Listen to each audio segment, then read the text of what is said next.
Let's talk about the recent scandal with Mark, who is a former member of NCT. Many airheads and racists in K-pop, but I did not know that a Canadian Korean would top them all. So what happened? A picture of him, posted to an online community, shows him wearing a t-shirt with the Confederate flag on it. To make matters worse, this happened not only close to June 19th, the commemorative holiday for the abolishment of slavery, but it also comes right after people found out that Mark seems to be a religious Christian. Many things to address here, so sit back and let's begin with the video. Before we delve deeper into the flag itself and address what makes the flag so problematic, we should first have a closer look at Mark's biography. This is to understand that Mark especially should know why wearing a flag like this indexes conservative political direction and racism. Mark was born in Toronto in 1999.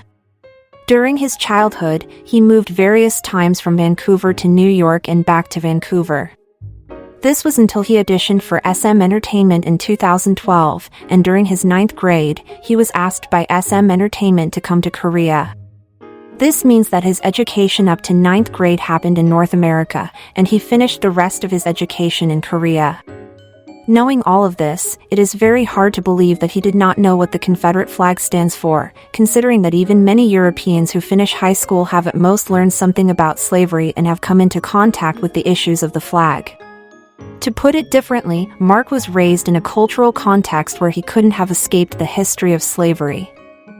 Before we address Mark's ties to evangelism, his recent video rapping to misogynistic lyrics, as well as the lack of accountability in his company's apology, let's briefly look into the meaning and history of the Confederate flag. The Confederate flag, showing a blue diagonal cross with white stars on a red background, symbolized and was flown by the Confederate States of America during the American Civil War from 1861 to 1865.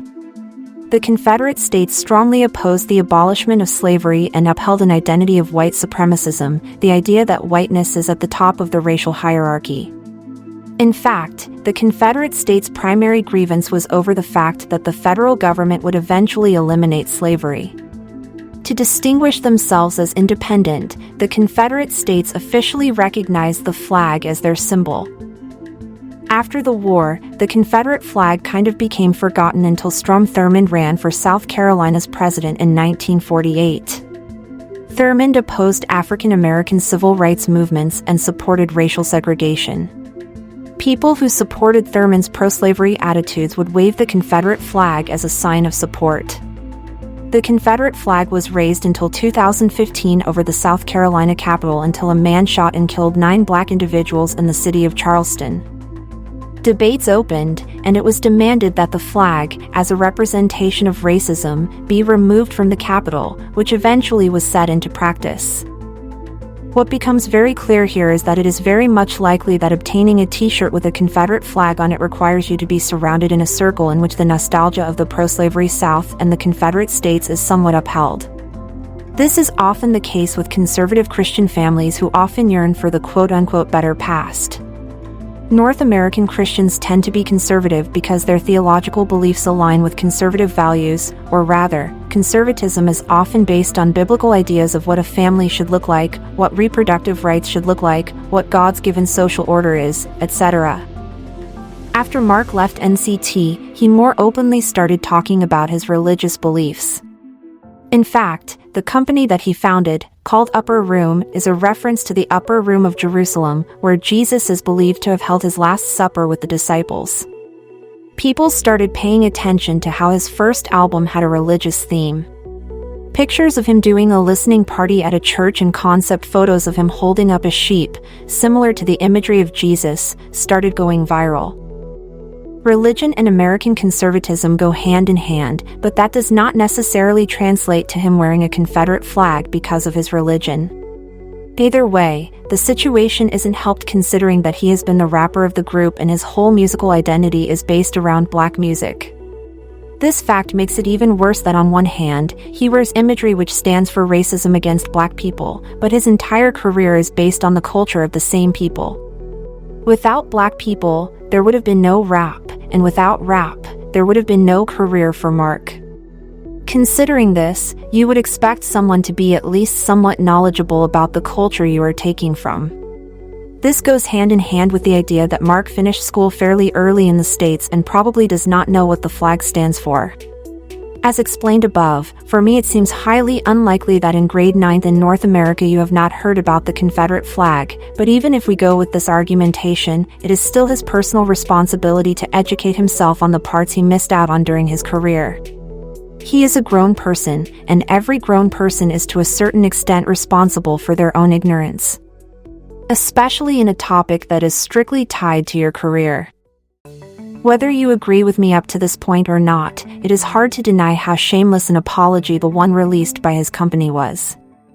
First of all, if you make a mistake, you are to apologize personally for your mistake, using the first-person perspective and naming the issues at hand. Hiding behind your company, of which he is the CEO, BTW, and talking about your own mistakes in third-person perspective is extremely impersonal and cowardly.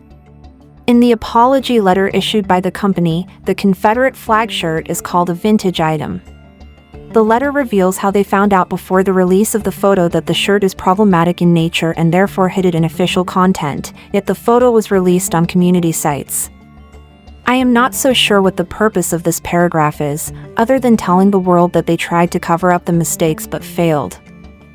Saying that the company and the artist, not even naming him, stand against discrimination and racism does not help if you cannot even name how the vintage item is tied to racism. Overall, the apology was very superficial and lacked any acknowledgement of responsibility. Mark was dedicated to making matters worse for himself when he appeared on an Instagram update with Okashii singing along to their lyrics. Okashii, a South Korean hip-hop duo, is apparently known in Korean hip-hop spaces for their misogyny. This is proven by the lyrics, which Mark is seen rapping along to. Verses such as "stop doing Instagram" and "to stop hanging out with your friends because the girl in question was raised better and not as a disgrace to your family" just show the patriarchal slut-shaming intent. The misogyny of these lyrics is clear, and it seems as if Mark is eager to show the world who he really is.